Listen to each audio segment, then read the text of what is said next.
ఇవేంటి ఇలా ఉన్నాయనుకుంటున్నారా? వీటినే పట్టుపురుగులు అంటారండి.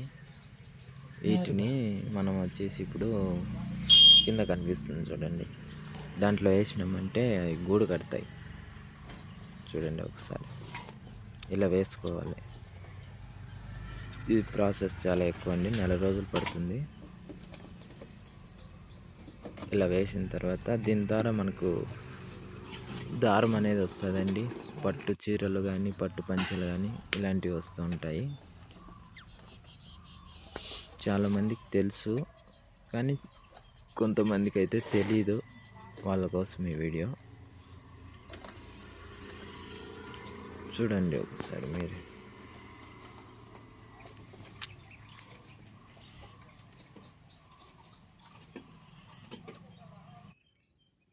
ఇలా కడుతుందండి. దాని తర్వాత